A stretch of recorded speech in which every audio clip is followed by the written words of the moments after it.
कि डेमोक्रेसी क्या है और डेमोक्रेसी को हमने क्यों ऑप्ट किया हुआ है, दुनिया के ज़्यादातर देशों ने डेमोक्रेसी को क्यों ऑप्ट किया हुआ है। तो ओवरव्यू में हमें यही बताया है कि हम लोग डेमोक्रेसी के बारे में जानेंगे, इसके फीचर्स देखेंगे और किस तरीके से डेमोक्रेसी का आइडिया बिल्डअप हुआ है। किस देश में डेमोक्रेसी नहीं है तो वहाँ पर डेमोक्रेसी क्यों नहीं है, ये हमें कैसे समझ में आता है कि डेमोक्रेसी नहीं है। तो ये पूरा का पूरा जो ओवरव्यू है ना, ये हम इतना पढ़ने की कोई हमें ज़रूरत नहीं, क्योंकि हमें पूरा चैप्टर तो पढ़ना ही है। आगे देखते हैं। देखिए डेमोक्रेसी क्या है। तो आप लोगों को पता है कि डिफरेंट फॉर्म्स ऑफ गवर्नमेंट होती हैं, अलग अलग तरीके की गवर्नमेंट होती हैं और आपकी अंडरस्टैंडिंग के बेसिस पे अभी तक मतलब आप अगर सोचें तो कुछ कॉमन एग्जांपल्स मिलेंगे डेमोक्रेटिक गवर्नमेंट्स में भी और नॉन डेमोक्रेटिक गवर्नमेंट्स में भी, है ना। तो भाई अगर ऐसा है तो हम लोग किस तरीके से डेमोक्रेसी को डिफ़ाइन करें, हम लोगों को डेमोक्रेसी को कैसे डिफ़ाइन करना चाहिए। बिफोर हम लोग आगे बढ़ें पहले हम लोगों को देखना होगा कि ये क्या दे रखा है ना, एक कन्वर्सेशन दे रखा है। क्लास चल रही है, क्लास में टीचर हैं और कुछ बच्चे हैं और वो बच्चे टीचर से क्वेश्चन पूछ रहे हैं। तो सबसे पहले जो बच्ची है मैरी, वो कहती है मैम से कि मेरे को ये वाला जो डेमोक्रेसी वाला आइडिया है ना, ये थोड़ा सा पसंद नहीं आया। पहले हम लोग डेमोक्रेसी पे मतलब टाइम डिस्कस करते हैं कि डेमोक्रेसी क्या है, कि मतलब डेमोक्रेसी में क्या क्या होता है, फिर उसके बाद हम लोग उसका मीनिंग देखते हैं। लॉजिकली तो हम लोगों को पहले डेमोक्रेसी का मीनिंग देखना चाहिए और मीनिंग देखने के बाद हम लोगों को फिर देखना चाहिए कि उसके फीचर्स क्या क्या होते हैं। फिर जो लिंकडन मैडम है ना, वो कहती हैं कि हाँ चलो ठीक है, बट एवरीडे लाइफ हमारी जो रोज़मर्रा की ज़िंदगी होती है उसमें हम लोग ऐसा तो नहीं करते हैं ना, जैसे कि हम लोग पेन यूज़ कर रहे हैं, पहले हम पेन की डेफिनेशन तो नहीं देखते हैं ना। पहले जब हम लोग उसको यूज़ करने लगते हैं तो धीरे धीरे हमें पता लगने लगता है कि वो चीज़ एक्चुअली में है क्या। इसलिए हम लोग पहले डेमोक्रेसी को समझेंगे कि वो है क्या और फिर उसका मीनिंग जो है वो हमारा निकल के आ जाएगा। फिर मैंने पूछती है तो फिर भाई हमें डेफिनेशंस की ज़रूरत ही क्यों होती है। तो मैडम जो लिंकडन मैम हैं वो ये बोलती हैं कि हम लोगों को डेफिनेशन की इसलिए ज़रूरत होती है क्योंकि कई बार हम लोगों को ऐसे शब्द देखने के लिए मिल जाते हैं जिनको बिना डेफिनेशन के समझना हमारे लिए बहुत ही ज़्यादा मुश्किल हो जाता है। जैसे कि बारिश, बारिश जो है उसको हम लोग कैसे क्लाउड बर्स्ट से मतलब एकदम से बादल फट गया या फिर बहुत ही हल्की ओस पड़ रही है ना, ओले पड़ रहे हैं, तो इन सब से डिफ्रेंशिएट करने के लिए हम लोगों को सबको अलग अलग डेफिनेशन देनी पड़ती है।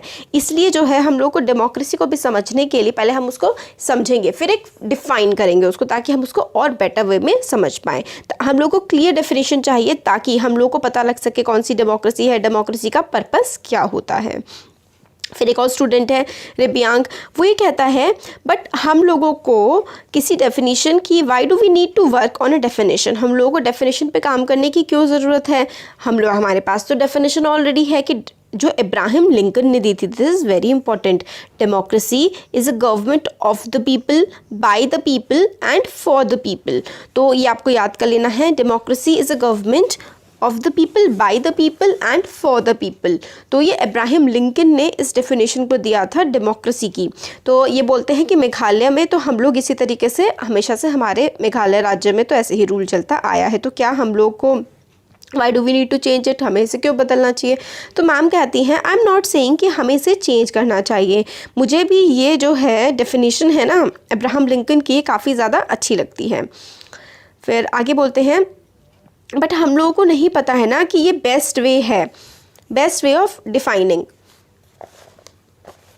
बट हम लोगों को कैसे पता लगेगा कि ये इसकी बेस्ट डेफिनेशन होगी, जब तक हम उसके बारे में खुद ब खुद नहीं जानने लेंगे। हम लोगों को कोई भी चीज़ मतलब बिना जाने बिना समझे उसको ऐसे ही नहीं मान लेना चाहिए, पहले हम उस चीज़ को समझना चाहिए, फिर उसके बाद ही हमें उस चीज़ को मानना चाहिए।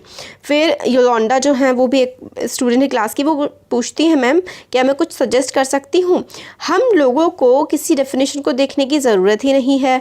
मैंने पढ़ा था कि जो ग्रीक है ना, ग्रीक एक लैंग्वेज है, हमारी जो इंग्लिश लैंग्वेज है ना, इसके बहुत सारे जो शब्द हैं वो ग्रीक से ही लिए गए हैं।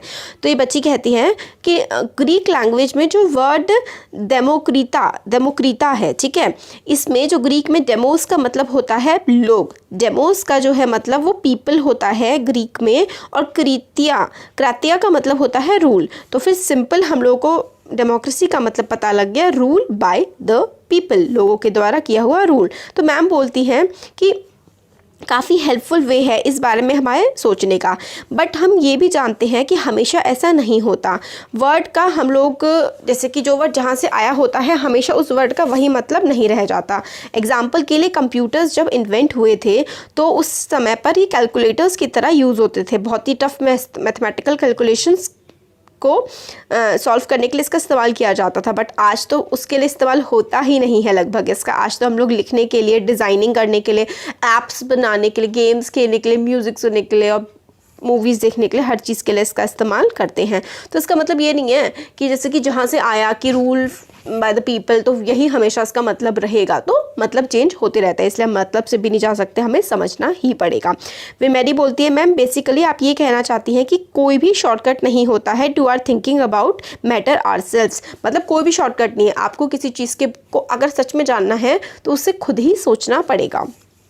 तो मैम कहती हैं कि हाँ बिल्कुल सही बात है। तो इसी बेसिस पे ये जो हम लोगों ने 6 मिनट लिए हैं इसको, इनकी डिस्कशन को देख के, ये इस मतलब पूरा चैप्टर जो है ना वो इसी पर ही बेस रहेगा अब हमारा, कि इसी से किस तरीके से हम लोग देखेंगे। Simple definition.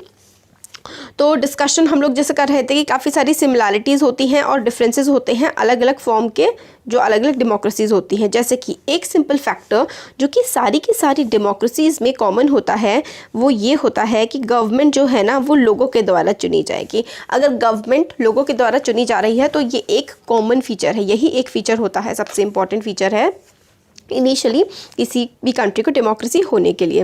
तो देखिए क्या हो जाएगा, democracy is a form of government in which the rulers are elected by the people. तो डेमोक्रेसी, लोकतंत्र, एक ऐसी मतलब सरकार होती है जिसको लोगों ने चुना होता है। ये सबसे यूज़फुल स्टार्टिंग पॉइंट है हमें डेमोक्रेसी को समझने के लिए।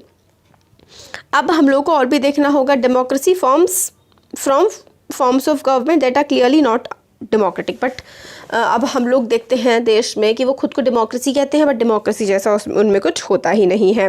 जैसे कि आर्मी के जो रूलर्स हैं, म्यांमार में आर्मी का रूल चलता है, वो लोगों ने उन्हें इलेक्ट नहीं किया है और जो आर्मी के लीडर होते हैं वही कंट्री को रूल करने लग जाते हैं। पीपल, लोगों के पास कोई भी से नहीं होता है डिसीज़न में। जिस तरीके से डिक्टेटर्स हैं, पिनोकियो चाइल्ड एक देश है साउथ अमेरिका में, तो वहाँ पे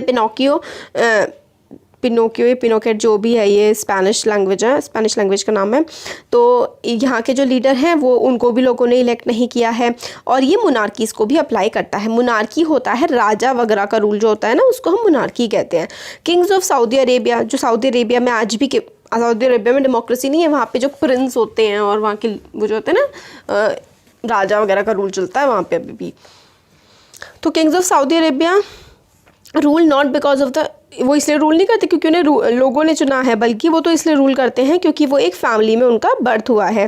तो दिस सिंपल डेफिनेशन एडिक्वेट नहीं है, सही नहीं है हम लोगों को बताने के लिए कि किसी देश में डेमोक्रेसी है या नहीं है। It reminds us that democracy is people's rule. या बस हमें ये बताता है कि डेमोक्रेसी लोगों का रूल होता है। बट अगर इस डेफिनेशन पे ही हम लोग डिपेंड कर जाएं और ज़्यादा कुछ ना सोचें तो हमें ऐसा लगेगा कि पूरी दुनिया की जितनी भी गवर्नमेंट्स हैं वो सारी की सारी डेमोक्रेसी ही हैं, क्योंकि बहुत सारी जो गवर्नमेंट है वो इलेक्शन होल्ड करती है, मगर इलेक्शन किस तरीके से होते हैं उनके, वो तो अब हम आगे इस चैप्टर में देखेंगे, उसके थ्रू ही समझेंगे।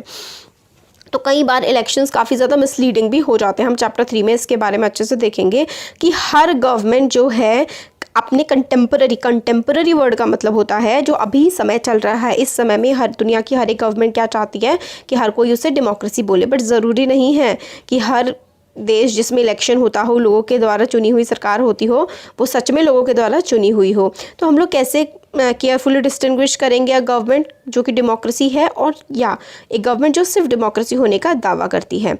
तो हम लोग कुछ फीचर्स इसके देखेंगे। अब आगे है यहाँ पे, ये देखिए फीचर्स ऑफ डेमोक्रेसी। ये बहुत इंपॉर्टेंट है कि डेमोक्रेसी के फीचर्स क्या क्या हैं। तो सबसे पहले यहाँ से स्टार्ट करते हैं। देखिए, democracy is a form of government in which rulers are elected by the people. Very simple and very important. Democracy is a form of government in which rulers are elected by the people. Democracy एक ऐसी form of government है जिसमें जो rulers होते हैं ना, जो हमारे नेता होते हैं, वो लोग चुनते हैं। बट हम लोग को ये जानने की ज़रूरत है कि ये जो रूलर्स हैं ये कौन होते हैं, इनकी डेफिनेशन क्या है और कौन से ऑफिशियल्स हैं। Must be elected for any government to be called democracy. किन ऑफिशियल्स को, किसको हमें इलेक्ट करना पड़ेगा अगर हमें अपने देश को डेमोक्रेसी कहना है। और ये इलेक्शंस क्या होते हैं, डेमोक्रेटिक इलेक्शन क्या होते हैं, ये भी हमें जानना होगा। अब लोग कौन होते हैं जो कि इनको वोट देंगे, क्या हर एवरी सिटीज़न के पास इक्वल राइट है वोट देने का डेमोक्रेसी में, और फाइनली कि किस तरीके की गवर्नमेंट हमारे देश में बनेगी अगर हम लोग डेमोक्रेटिक गवर्नमेंट बनाते हैं तो। और can elected rulers do what ever they want in a democracy, और डेमोक्रेसी में क्या अगर हमने किसी नेता को चुन लिया तो अपनी मर्जी से जो चाहे वो कर सकता है, और या फिर डेमोक्रेटिक गवर्नमेंट को कुछ लिमिटेशंस में भी काम करना पड़ता है। ये सारी की सारी चीज़ें हम लोग देखेंगे अब आगे चैप्टर में। तो हम लोग देखेंगे रूलर्स कौन होते हैं, इलेक्शन कैसे होते हैं, इलेक्शन क्या होते हैं, पीपल कौन होते हैं, किस किस को वोट देने का हक होता है, और गवर्नमेंट किस तरीके की बनती है किसी भी डेमोक्रेसी में। Major decisions by elected leaders, तो अब हम पूरी दुनिया के इलेक्टेड लीडर्स के बारे में देखेंगे कि उन्होंने किस तरीके से डेमोक्रेसी की धज्जियां उड़ाई हैं। अब देखेंगे पाकिस्तान में, आपने हो सकता है परवेज़ मुशर्रफ का नाम सुना हो। तो पाकिस्तान के एक जनरल थे जिनका नाम था परवेज़ मुशर्रफ। जनरल मतलब वो आर्मी के लीडर थे। उन्होंने मिलिट्री कूप कर दिया उन्होंने अक्टूबर 1999 में। इसी समय हमारे देश में कारगिल युद्ध हुआ था। कारगिल और मतलब इंडिया पाकिस्तान का युद्ध हुआ था कारगिल में, कश्मीर में। बहुत मौतें हुई थी हमारे देश में इस युद्ध के टाइम पर। तो 1999 में इन्होंने मिलिट्री कूप कर दिया। मिलिट्री कूप को हम तख्ता पलट कहते हैं। मतलब जो डेमोक्रेटिकली मतलब जो इलेक्टेड गवर्नमेंट थी ना, उसको आर्मी के हेड ने हटा दिया और ख़ुद सत्ता पर काबिज हो गए। इन्होंने हटा दिया और ख़ुद को डिक्लेयर कर दिया क्या, chief executive of the country. खुद को कह दिया कि ये क्या है, चीफ़ एग्जीक्यूटिव हैं। बाद में इन्होंने खुद को क्या कह दिया, खुद को प्रेसिडेंट कह दिया। और 2002 में इन्होंने एक रेफरेंडम करवाया। रेफरेंडम होता है जिसमें ना लोगों से वोटिंग करवाई जाती है। हाँ या ना में लोगों को जवाब देना होता है कि मतलब इन्होंने वोटिंग करवाई कि आप चाहते हैं कि मैं प्रेसिडेंट बना रहा हूँ, हाँ या ना। और फिर कहते हैं कि लोगों ने हाँ बोला तो 5 साल का एक्सटेंशन इनको मिल गया, मतलब 5 साल और ये रूल करेंगे।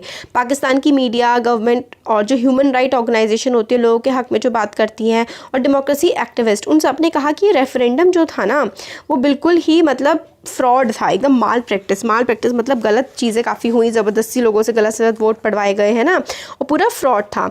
और अगस्त मतलब फिर भी मगर वो प्रेसिडेंट तो बन गए। फिर अगस्त 2002 में इन्होंने क्या किया, मुशर्रफ ने लीगल फ्रेमवर्क ऑर्डर इशू किया।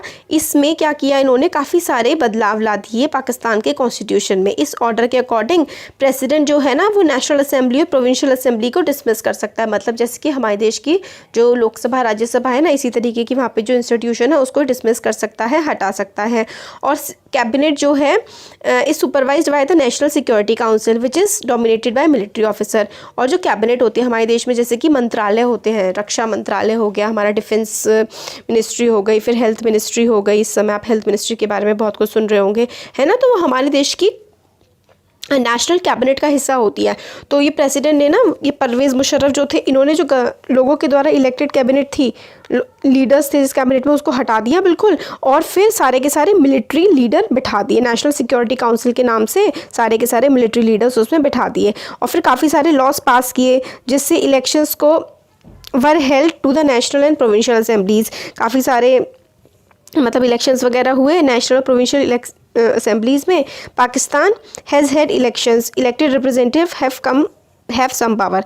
मतलब इलेक्शंस तो हो रहे थे हर चीज़ के लिए, मगर जो रिप्रेजेंटेटिव्स थे भाई उनके पास तो कोई पावर ही नहीं थी। सारी की सारी पावर किसके पास चली गई थी, आर्मी के पास चली गई थी। बट फाइनल पावर आर्मी के पास भी क्या थी, जो मिलिट्री के ऑफिसर्स थे और परवेज़ मुशर्रफ, ठीक है, इनके पास सारी की सारी पावर्स थी। जबकि वहाँ पे इलेक्टेड रिप्रेजेंटेटिव्स थे बट सबको हटा दिया गया था।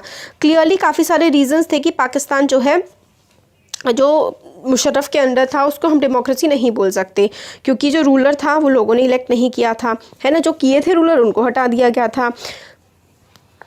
लोगों ने नेशनल और प्रोविंशियल असेंबली में वोट दिए थे, बट जिनको वोट दिया गया था, सिंपल सी बात है, उनको हटा दिया गया था। उनको कोई फाइनल डिसीजन लेने का हक नहीं था। फाइनल डिसीजन ये मुशर्रफ ही लेते थे। और formally have an elected parliament.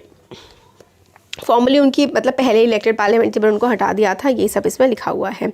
फिर इससे हमें पता लगता है कि in a democracy the final decision making power must rest with those people elected by the people.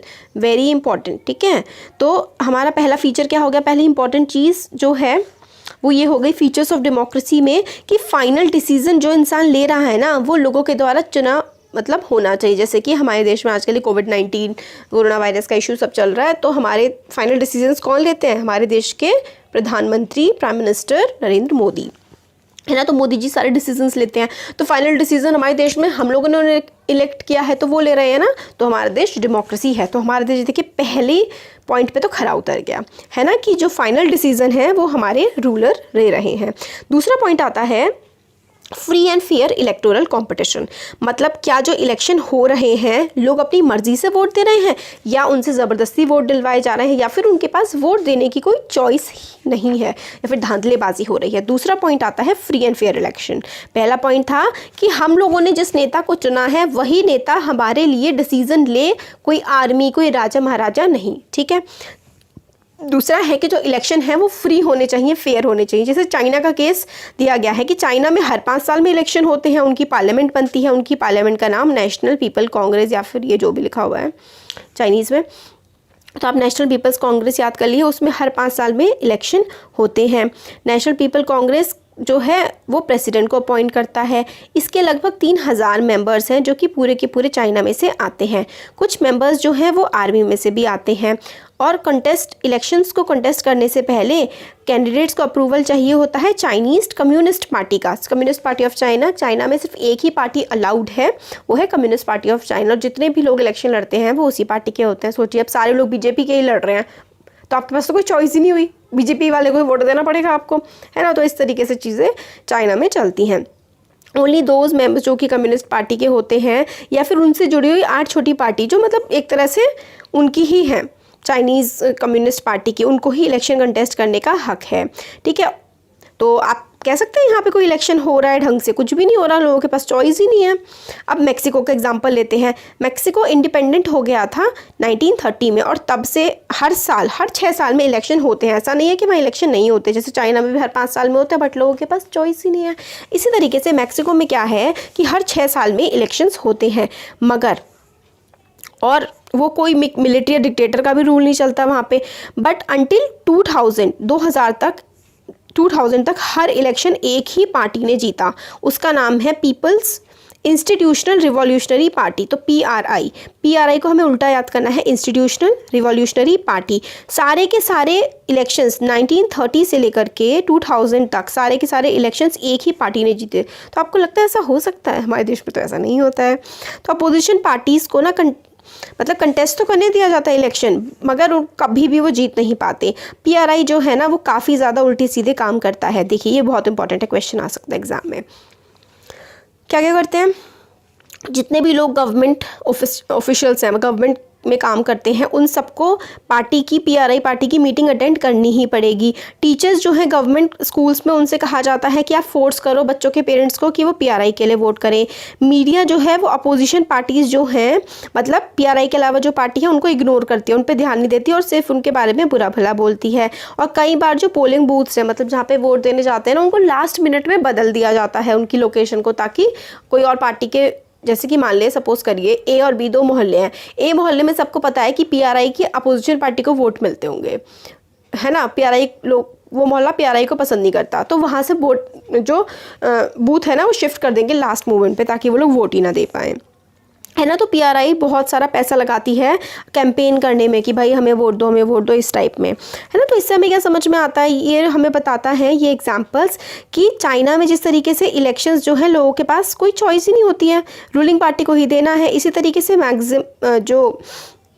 Mexico में भी जो नाम के लिए तो वहाँ पर डेमोक्रेसी है, बट एक्चुअल में जो रूलिंग पार्टी है वो दूसरी पार्टीज़ को कुछ करने ही नहीं देती है। इसलिए हम लोगों को समझ में आता है कि जो सेकंड फीचर है ना डेमोक्रेसी का, वो है holding election of any kind is not sufficient. Election कर लो ऐसा नहीं होता है। इलेक्शन जो है ना उसमें एक चॉइस होनी चाहिए, ये वर्ड इंपॉर्टेंट है, this word is very important. Elections जो हो रहे होते हैं ना, that must have a choice, ठीक है, between political alternatives. So democracy must be based on free and fair elections. Democracy किस पे बेस होनी चाहिए? फ्री एंड फेयर इलेक्शन पे, where those currently in power have a fair chance of losing. मतलब इस तरीके से इलेक्शंस होने चाहिए कि लोग जिसको वोट देना चाहें उसी को वोट दें, नहीं कि ज़बरदस्ती किसी को वोट डलवा रहे हैं, उनके पास एक ही पार्टी को वोट देना, कोई चॉइस ही नहीं है। तो वोट इस तरीके से होने चाहिए ताकि हर किसी के पास चॉइस हो, वो जिसको चूज़ करना चाहते हैं। तो ये सेकंड पॉइंट हो गया, वेरी इंपॉर्टेंट। अब आता है 1 पर्सन 1 वोट 1 वैल्यू। हमारे देश में क्या है, इंडिया में भी ये वाली चीज़ है और इंडिया में ये वाली चीज़ भी काफ़ी हद तक है। आप कह सकते हैं 90% तो है, 10% कई बार गड़बड़ी हो सकती है। बट 1 पर्सन 1 वोट 1 पावर, ये तो इंडिया में 100% है, 100% इन इंडिया। एक पर्सन का एक इंसान एक ही वोट देगा और उसका वैल्यू भी एक ही होगी। बट कई बार धांधलीबाजी हो जाती है तो एक इंसान ज़्यादा दे देता है, वो सेकंड पॉइंट में आ जाता है ना कि थोड़ी घपलेबाजी हो रही है। 1 person 1 vote and 1 value.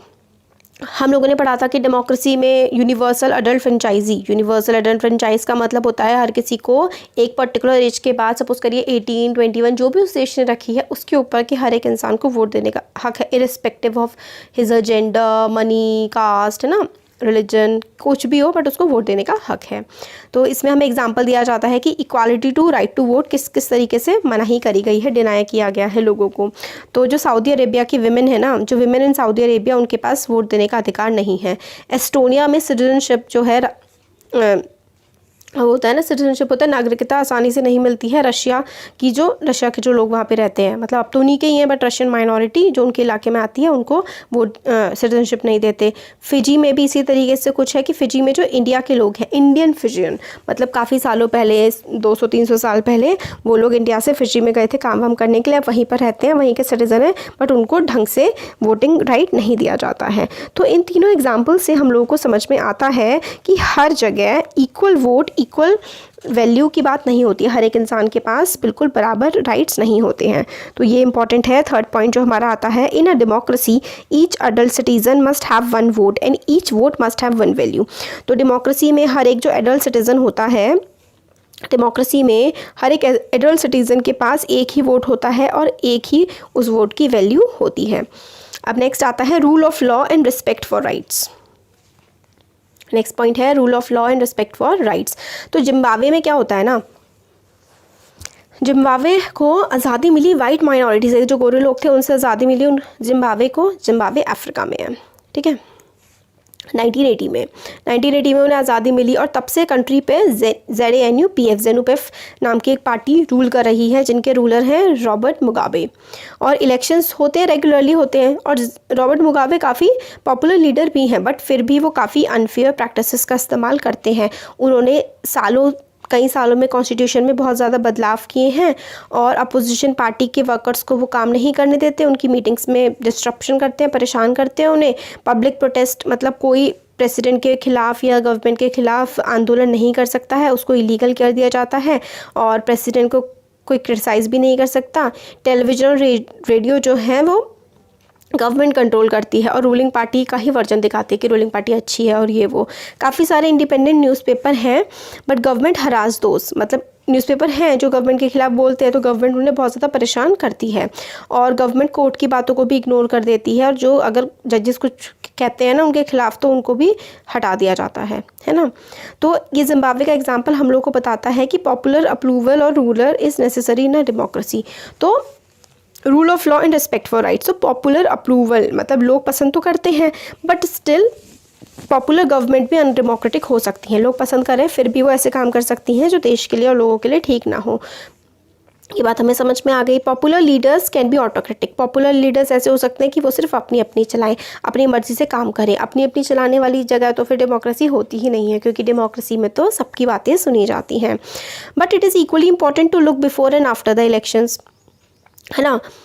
Election से पहले, इलेक्शन के बाद क्या चीज़ें हैं वो भी हमें देखनी पड़ती हैं। सफिशिएंट रूम होना चाहिए नॉर्मल पॉलिटिकल एक्टिविटी के लिए, कि मतलब आप अगर एक पार्टी जीत गई तो वो दूसरी पार्टी को परेशान ना करे, लोगों के हक ना छीने जाए, लोगों के ह्यूमन राइट्स को रिस्पेक्ट करी जाए, और लोग सोचने के लिए, काम करने के लिए फ्री हो, उनकी अपनी ओपिनियन बताने के लिए फ्री हो कि वो क्या चाहते हैं सब लोगों को, और उनको प्रोटेस्ट करने का भी हक होना चाहिए। हर किसी को की बात को बिल्कुल इक्वली रखा जाना चाहिए कानून के सामने। तो इससे हम लोगों को क्या पता लगता है यहाँ पे, a democratic government rules within limits set by constitutional law and citizens right. तो डेमोक्रेटिक गवर्नमेंट को इस तरीके से काम करना चाहिए जिस तरीके से संविधान में लिखा हुआ होता है। तो इससे ऊपर जो है ना वो यही है कि सिमिलरली काफ़ी सारी कंडीशन ऐसी आती हैं, apply to the way government is run after elections की मतलब इलेक्शन के बाद किस तरीके से गवर्नमेंट को चलाया जाता है। डेमोक्रेटिक गवर्नमेंट वो सब ऐसे ही नहीं कुछ भी अपनी मर्जी से कुछ भी करते रहे क्योंकि उसने इलेक्शन जीता है। उसको बेसिक रूल्स जो कि संविधान में लिखे हुए हैं, कंट्री में चलते हैं, उनका पालन करना पड़ेगा, उनकी इज्जत करनी पड़ेगी। एवरी ऑफिस बियरर का मतलब जो ऑफिस में होता है, जो इलेक्शन जीता होता है, उसकी ये रिस्पॉन्सिबिलिटी बनती है कि कॉन्स्टिट्यूशन में जो लिखा गया है कॉन्स्टिट्यूशन का वो पालन करे, संविधान का पालन करे और अकाउंटेबल हो लोगों के प्रति ही नहीं बल्कि जो दूसरे लोगों के प्रति, जैसे कि जुडिशरी हो गया, एग्जीक्यूटिव हो गया, उसके प्रति भी अकाउंटेबल हो। जैसे जो मुगाबे था उसने जुडिशरी को हटा दिया था, है ना। तो फोर्थ और फाइनल फीचर है डेमोक्रेसी का कि democratic government rulers with in limit, rules with in limit मतलब एक लिमिट में काम करती है, लिमिट के बाहर जाके कुछ भी अपनी मर्जी से नहीं करने लगती। और रूल्स कहाँ से पता लगते हैं? वो जो कॉन्स्टिट्यूशन में लिखे होते हैं और जो लोगों के हक होते हैं, लोगों के हक भी छीने नहीं जाते हैं, है ना। तो ये चीज़ बहुत इंपॉर्टेंट है। अब हम इसका समरी जो डेफिनेशन है वो देख लेते हैं, समरी डेफिनेशन पूरा। अब इसके बाद हम लोग जो है वाई डेमोक्रेसी वाला पार्ट देखेंगे। अगर इसमें देखेंगे वाई डेमोक्रेसी वाला ना तो काफ़ी बड़ा हो जाएगा। वाई डेमोक्रेसी वाला देख लेंगे नेक्स्ट वीडियो में तो अच्छे से हो जाएगा। फिर आप भी बोर हो जाते होंगे ना ज़्यादा लंबे वीडियो से, इसलिए मैं ज़्यादा नहीं बनाती हूँ।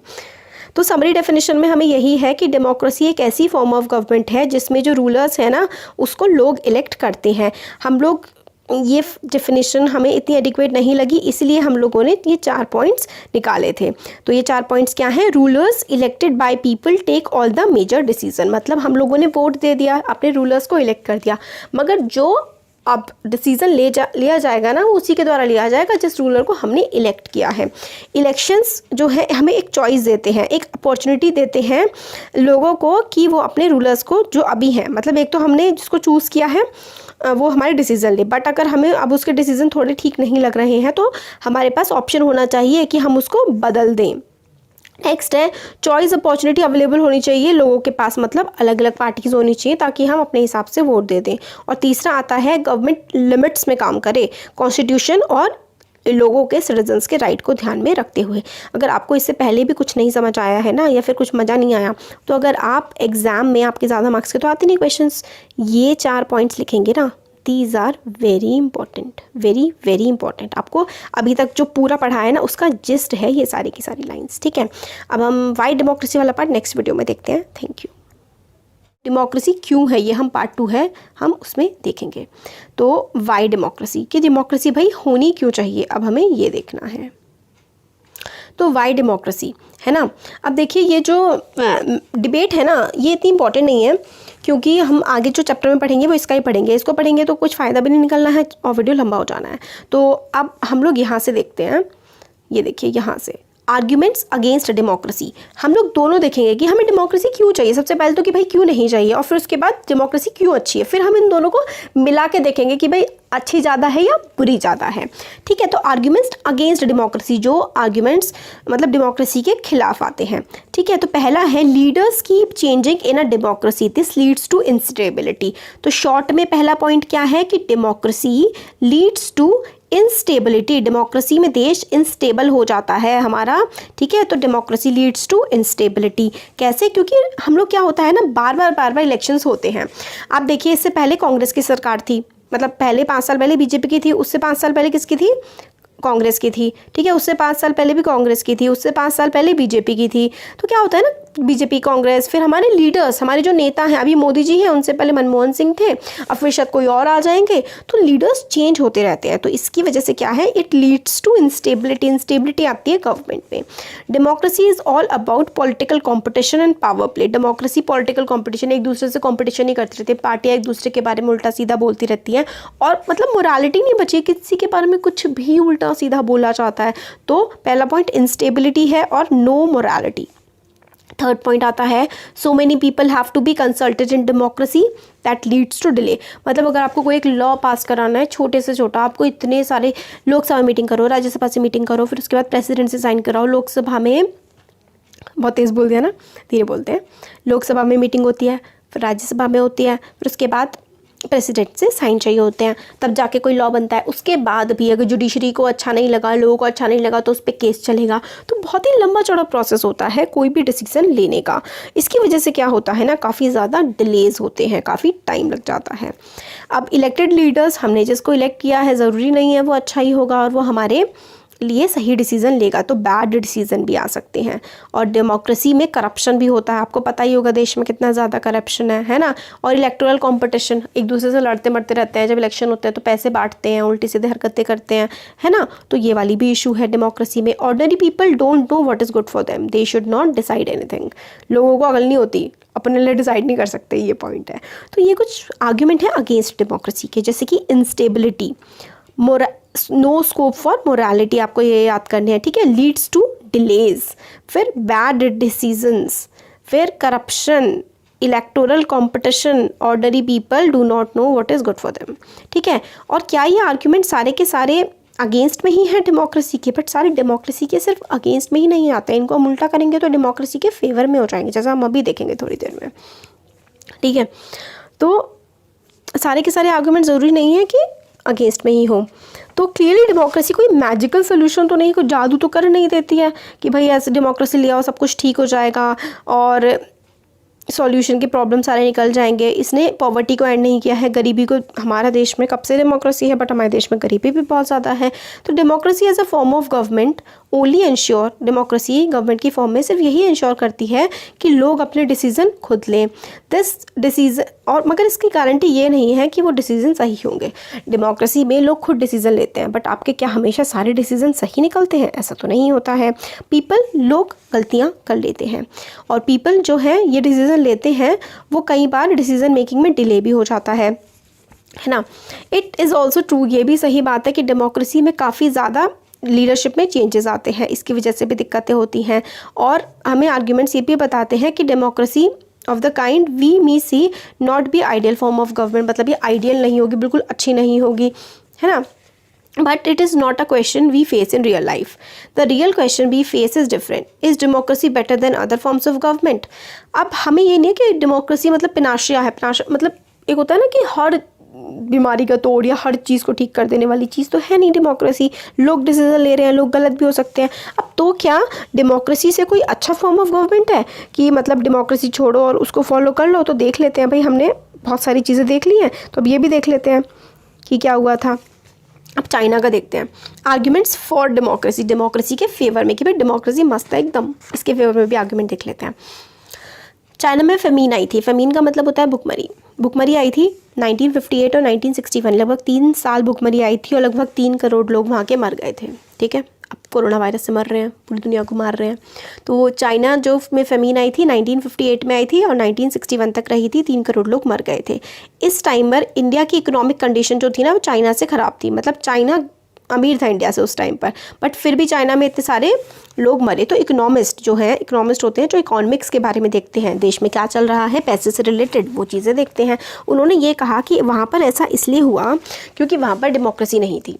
अगर डेमोक्रेसी होती तो सरकार खेती पर ध्यान देती, लोगों का पेट भरने पर ध्यान देती, है ना।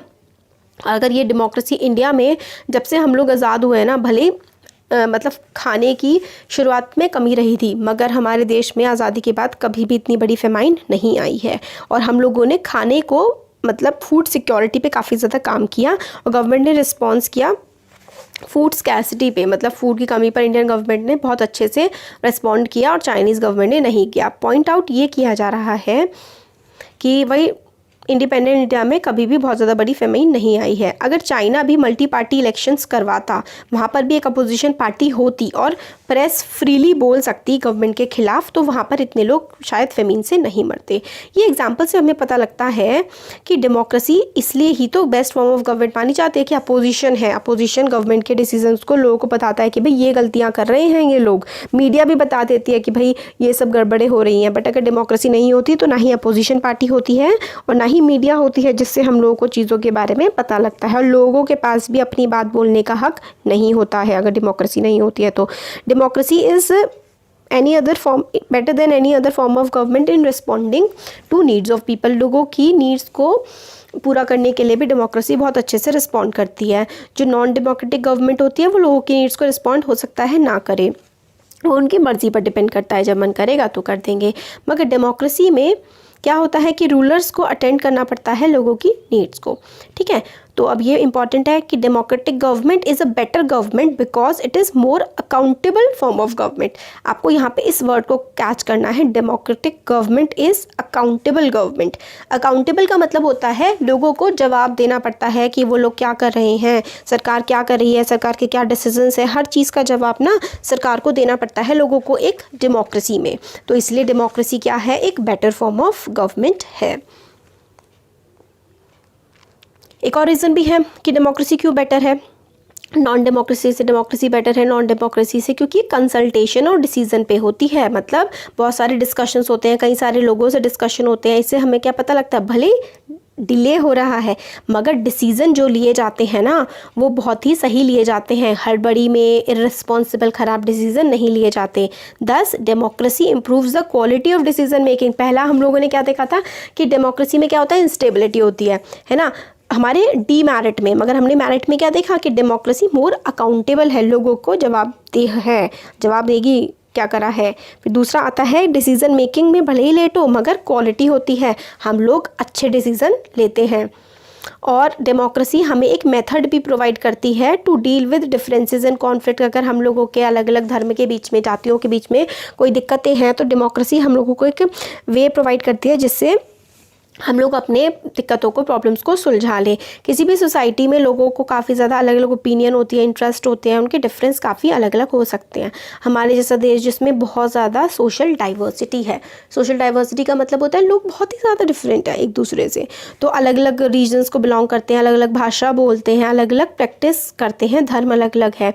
तो इसीलिए हम लोगों को ज़रूरत है कि ऐसा मेथड अप्लाई किया जाए जिससे लोगों के बीच लड़ाई कम से कम हो, कॉन्फ्लिक्ट आराम से सॉल्व हो पाए और सही तरीके से रिसेंटमेंट ना हो, अनहैप्पीनेस ना हो, डिफरेंट ग्रुप के जो लोग हैं वो सही से रह सके। तो डेमोक्रेसी एक पीसफुल सॉल्यूशन प्रोवाइड करती है। No one is permanent winner, क्योंकि डेमोक्रेसी में कोई भी परमानेंट विनर नहीं है। 5 साल में आपकी सरकार बदल सकती है, इसलिए आपको सही तरीके से काम करना पड़ेगा। तो ये आर्ग्यूमेंट जो 3 हैं ये हमें बताते हैं। एक पहला आर्ग्यूमेंट क्या था कि अकाउंटेबल है, मतलब सरकार जवाबदेह है कि सरकार को, अगर पहला क्या था पॉइंट हमारा, अकाउंटेबल है कि अपनी मर्जी से कुछ भी नहीं कर सकती है, फालतू के गलत डिसीजन नहीं ले सकती है, लोग पूछेंगे आपने क्या किया है। फिर क्वालिटी इन डिसीज़न मेकिंग, जो डिसीज़न लिए जाते हैं ना वो काफ़ी अच्छे होते हैं। क्वालिटी इन डिसीज़न मेकिंग, जो डिसीज़न होते हैं वो क्वालिटी होते हैं, अच्छे होते हैं, ठीक है।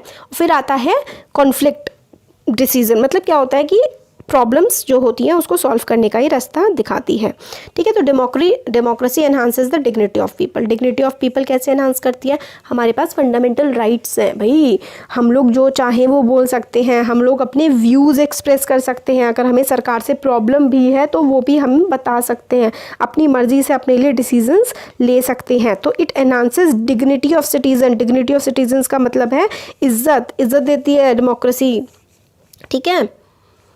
Democracy is based on the principle of political equality. हम सब बराबर हैं संविधान के सामने, जो चाहे बिल्कुल पढ़ा लिखा ना हो, चाहे वो कितना भी अमीर हो, मगर संविधान के सामने, हमारे कानून के सामने सब लोग बिल्कुल बराबर हैं। इसलिए it provides dignity also, dignity इज्जत देती है सिटीजन्स को, ठीक है। फिर आता है finally democracy is better than other form of government because it allows us to correct its own mistakes. मतलब हम अपनी मिस्टेक्स को खुद ही करेक्ट कर सकते हैं, ये भी हम लोगों को चांस ये देती है ना। तो यही है कि no other form of government ये सारी की सारी चीज़ें अपनी मिस्टेक्स करेक्ट करने का ऑप्शन हमें नहीं देती है। मिस्टेक करेक्ट करना मतलब हमने, मान लीजिए इस 5 साल हमने गलती कर दी, बट हमारे पास अगले 5 साल का ऑप्शन है, हम उनको हटा के फेंक सकते हैं, है ना। यही होती है democracy can correct its own mistakes, ठीक है। पब्लिक डिस्कशंस होते हैं और काफ़ी ज़्यादा, और ये भी है कि जैसे कि हमने देखा कि डिसीज़न जो होता है वो सबके डिस्कशंस के बाद लिया जाता है। बट आजकल क्या है, अगर हम लोग सम अप करें कि democracy can not get everything and is not the solution to all problems. मतलब हर कुछ सब कुछ नहीं दे सकती और सारी के सारे प्रॉब्लम्स का सॉल्यूशन भी नहीं है, बट बाकी क्लियरली हम देखें कि बाकी सबसे तो काफ़ी सही है, हमें ऑफर करती है बेटर चांस कि हम लोग ज़्यादा सही डिसीजन ले पाएँ। It is likely to respect people's own wishes, लोगों के विशेस को रिस्पेक्ट करती है और अलाउ करती है सारे के सारे लोग आसानी से साथ में रह सकें। अगर बहुत सारी चीज़ों में फेल भी होती है बट अपनी मिस्टेक्स को करेक्ट भी कर लेती है और ज़्यादा लोगों को डिग्निटी प्रोवाइड करती है, इसलिए democracy best form of government है। मतलब रिपीटेटिव है, वही हमने जो 4-5 पॉइंट देखे वही सब इसमें लिखे हुए हैं।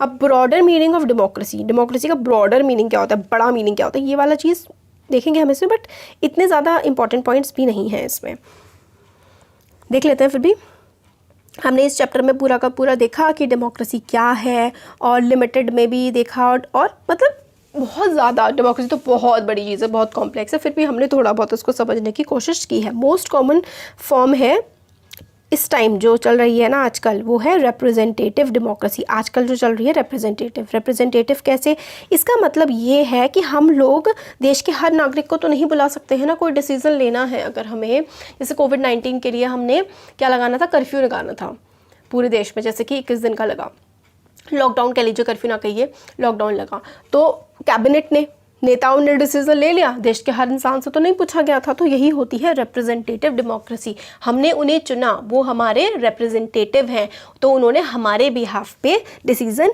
लिया। तो मेजॉरिटी जो है, even the majority does not rule directly, तो मेजॉरिटी ठीक है वो भी डायरेक्टली रूल नहीं करती है, सिर्फ उनके जो हमारे इलेक्टेड रिप्रेजेंटेटिव्स हैं ना, उनके थ्रू ही हम लोग रूल कर पाते हैं। मॉडर्न डेमोक्रेसी में इतने सारे लोग हैं कि फिजिकली पॉसिबल नहीं है कि हर कोई साथ में बैठे और डिसीजन ले हैं, और फिर कुछ लोग जो है डिसीजन लेने की उनमें ना ही स्किल्स होंगी ना ही उनका कोई मन होगा। तो इसलिए हम लोगों को पता लगता है कि मिनिमल अंडरस्टैंडिंग होती है डेमोक्रेसी में, कि हम लोगों ने वोट उनको दे दिया है, अब वो हम लोगों के लिए सही डिसीजन लेंगे। और this clarity helps us to distinguish between democracies from non democracies. तो यही क्लैरिटी जो है ना कि भाई वो हमारे लिए सही डिसीजन लेंगे, यही हमें पता लगता है क्योंकि हमने उन्हें चुना है, और यही अंतर है डेमोक्रेसी और नॉन डेमोक्रेसी में। मगर ये जो अंतर है ये डेमोक्रेसी और गुड डेमोक्रेसी में हम लोग को डिफ्रेंशिएट नहीं करके देता है। It does not allow us to see operation of democracy beyond government. अब हम गवर्नमेंट के बियॉन्ड भी हमें डेमोक्रेसी को अप्लाई करना ही नहीं सिखाता है। तो अब हमें कुछ एग्जाम्पल दे रखे हैं कि मेरी फैमिली डेमोक्रेटिक है, मतलब सब लोगों की रजामंदी से काम होते हैं, है ना, ये है। और I do not like teachers, मेरे को वो टीचर पसंद नहीं है जो हमें क्वेश्चन नहीं पूछने देते क्लास में, तो हमें बोलने नहीं दे रहे, इसका मतलब क्लास डेमोक्रेटिक नहीं है। ठीक है, एक लीडर और उसकी फैमिली के सारे मेंबर्स ही पार्टी में डिसीजन लेते रहे, तो ये भी डेमोक्रेटिक नहीं है। These ways of using the word democracy go back to its basic sense of the method of taking decision. तो ऊपर के जो 3 पॉइंट्स थे, इससे हमें क्या पता लगता है, डेमोक्रेसी का मतलब सिर्फ एक देश में चल रही लोकतंत्र या फिर गवर्नमेंट ही नहीं है, डेमोक्रेसी तो हम अपनी लाइफ में भी प्रैक्टिस करते हैं। ठीक है, इस principle applied to every sphere of life. तो डेमोक्रेसी क्या है, democracy is principle that can be applied to any sphere of life. Democracy में सबकी रजामंदी ली जाती है, तो वही डेमोक्रेसी होता है। समटाइम्स ये जो वर्ड डेमोक्रेसी है ना, हम लोग need to describe any existing government but to set up ideal standard that all the democracies must aim to become। मतलब हमेशा हमें सिर्फ गवर्नमेंट पे नहीं अप्लाई करना चाहिए इसको, हमें इस तरीके से अप्लाई करना चाहिए कि हर किसी को इसको एम करना चाहिए डेमोक्रेसी बनने के लिए। True democracy will come to this country only when no one goes hungry to bed. कुछ लोग कहेंगे कि टू डेमोक्रेसी तभी होगी जब कोई अपने बेड पे भूखा ना जाए। कुछ लोग कहते हैं कि हर सिटीज़न जो है उसके पास डिसीजन मेकिंग के में इक्वल रोल होना चाहिए, हर सिटीज़न के पास इक्वल राइट वोट, सिर्फ इक्वल वोटिंग राइट मिले वो ज़रूरी नहीं है, बल्कि इक्वल इन्फॉर्मेशन भी मिले, हर किसी के पास पूरी इन्फॉर्मेशन भी होनी चाहिए, क्या चल रहा है देश में, क्या हो रहा है, हर किसी के पास पढ़ने का अधिकार होना चाहिए। ठीक है, और बाकी रिसोर्सेज भी उसके पास होने चाहिए। अगर हम इनको ये जो आइडियाज़ हमने पहले पढ़े अभी इन सबको सीरियसली लें तो कोई भी कंट्री, मतलब कि सब कोई भूखा ना चाहे बैठ पे, हर किसी के डिसीजन मेकिंग में रोल हो, हर किसी के पास पूरी इन्फॉर्मेशन हो देश के बारे में, हर किसी के पास सारे रिसोर्सेज हो, तो इस तरीके से तो कोई भी देश डेमोक्रेटिक नहीं रहेगा। फिर भी डेमोक्रेसी की अंडरस्टैंडिंग हम लोगों को समझ में आती है कि डेमोक्रेसी हमारे लिए बहुत ज़्यादा ज़रूरी है, ये हम लोगों को फ़ायदा करती है ताकि हम लोग जज कर सकें कि चीज़ों में एक्चुअल डेमोक्रेसी में ही क्या क्या वीकनेस है। ये हम लोग को डिस्टिंग्विश करने में भेद करने में हेल्प करती है मिनिमल डेमोक्रेसी और गुड डेमोक्रेसी की बिल्कुल बेसिक लेवल क्या है और एक अच्छी डेमोक्रेसी क्या है, क्योंकि अच्छी तो बिल्कुल सब आइडल, सबके पास सब कुछ है, सबके पास पैसा है, सबके पास राइट्स हैं, सबके पास सब कुछ है ना, तो बस वही हो जाएगा कि बेस्ट गुड डेमोक्रेसी यही है। इस बुक में हम लोग, ये सब तो बेकार है, ये भी इतना कुछ नहीं है कि बुक में क्या हम लोग डील करेंगे और क्या नहीं करेंगे। अब हमें इसमें आगे बताते हैं कि काफ़ी सारे वेज हो सकते हैं डिसीजन लेने के डेमोक्रेटिक मैनर में, एज लॉन्ग एज जो बेसिक प्रिंसिपल ऑफ कंसल्टेशन है, मतलब हम लोग सबसे कंसल्ट करें और सबकी बातों को एक्सेप्ट करें और फिर ही कोई डिसीजन लें। तो common form of democracy today's world में हम लोग इलेक्टेड रिप्रेजेंटेटिव्स के थ्रू ही फॉलो करते हैं। हम इसके बारे में चैप्टर 3 में पढ़ेंगे। अगर कम्युनिटी काफ़ी छोटी है और there can be other ways of taking democratic decisions, मतलब कम्युनिटी छोटी है, मतलब अगर बहुत ही कम लोग हैं तो डिसीजन सबकी मर्जी से लिया जा सकता है, और यही होता है हमारे गांव में ग्राम सभाज में। This also means that no country, ये जो हमने पढ़ा इसका मतलब हमें ये भी समझ आ गया कि कोई भी कंट्री परफेक्ट डेमोक्रेसी तो है नहीं। फीचर्स जो है डेमोक्रेसी के वो दैट जब हमने इस चैप्टर में डिस्कस किए हैं वो सिर्फ मिनिमम कंडीशंस है डेमोक्रेसी के लिए, मिनिमम कंडीशन कि ये तो फुलफिल होना ही चाहिए, अगर ये नहीं होगी तो डेमोक्रेसी नहीं होगी। हर डेमोक्रेसी को ट्राई करना चाहिए अपने आइडल्स को रियलाइज़ करने में, जो कभी अचीव नहीं हुए हैं उनको अचीव करना है। ये आपके क्वेश्चंस के लिए इतना इंपॉर्टेंट नहीं है, एग्जाम में भी नहीं आएगा, बट स्टिल थोड़ा ही बचा है, देख लेते हैं। This can not be achieved once for and all, this requires a constant effort to save and strengthen democratic forms of decision making. मतलब जो डेमोक्रेसी की आइडियल चीज़ है वो एक बार में नहीं अचीव की जा सकती है, हम लोगों को कॉन्स्टेंटली काम करना पड़ेगा डेमोक्रेसी और डिसीजन मेकिंग को स्ट्रॉन्ग करने के लिए। हम सिटीजन्स की तरह क्या कर सकते हैं, कैसे डिफरेंस ला सकते हैं हर कंट्री में, उसको थोड़ा और ज़्यादा डेमोक्रेटिक बनाने में। This is the strength and the weakness of democracy. The fate of a country depends on not just on rulers but mainly on what we are citizens do. तो डेमोक्रेसी सिर्फ हमारी सरकार ही नहीं बनाती है, बल्कि हम जो देश के नागरिक हैं हम क्या कर रहे हैं उससे हमारी डेमोक्रेसी बनती है। This is what distinguish democracy from other forms of government. तो हम क्या कर सकते हैं, हम सिटीजन्स क्या कर सकते हैं, इस पर हमारी डेमोक्रेसी डिपेंड है भाई। तो इसका मतलब क्या है, बाकी सारी फॉर्म्स जो मोनार्की, डिक्टेटरशिप, इन सबसे अलग है, क्योंकि उसमें तो डिक्टेटर मोनार्की काम करता है, मगर इसमें सब लोग मिलके काम करते हैं। अदर फॉर्म्स जैसे कि मोनार्की, डिक्टेटरशिप या वन पार्टी रूल, इसमें सिटीजन्स की कोई ज़रूरत नहीं होती है। इनफैक्ट ज़्यादातर जो नॉन डेमोक्रेटिक गवर्नमेंट्स हैं वो सिटीजन्स को पॉलिटिक्स में पार्टिसिपेट करने ही नहीं देती हैं। मगर डेमोक्रेसी डिपेंड करती है लोगों के एक्टिव पार्टिसिपेशन पे, कि लोग कितना ज़्यादा पार्टिसिपेट कर रहे हैं, और इसीलिए ही हम लोगों ने डेमोक्रेटिक पॉलिटिक्स पढ़ी है। तो ये हमारा चैप्टर यहाँ पे कंप्लीट हो जाता है, और फर्स्ट चैप्टर आपका कंप्लीट हो गया। जल्दी ही मैं पूरी बुक के चैप्टर कंप्लीट कर दूंगी। इकोनॉमिक्स का भी फर्स्ट चैप्टर कंप्लीट हो चुका है आपका, हिस्ट्री का भी हो चुका है, और पूरी एसएसटी के क्वेश्चन आंसर्स हो चुके हैं, पूरी इंग्लिश के चैप्टर्स कंप्लीट हैं, पूरी इंग्लिश के क्वेश्चन आंसर्स कंप्लीट हैं। साइंस के 3 चैप्टर्स कंप्लीट हैं। लर्नर भी एक्स्ट्रा के नाम से चैनल है, दूसरे चैनल पर हम डालते हैं, 3 चैप्टर्स उसमें कंप्लीट हो चुके हैं। फर्स्ट बायो का, फर्स्ट केमिस्ट्री का और फर्स्ट फिजिक्स का हो चुका है, और एक और केमिस्ट्री का 4th चैप्टर, धीरे धीरे वो भी हम कंप्लीट कर देंगे। तो आपका लगभग हिंदी के भी सारे क्वेश्चन आंसर्स कंप्लीट हैं आपके, तो सब कुछ आप देख सकते हैं प्लेलिस्ट में जा करके। Thank you.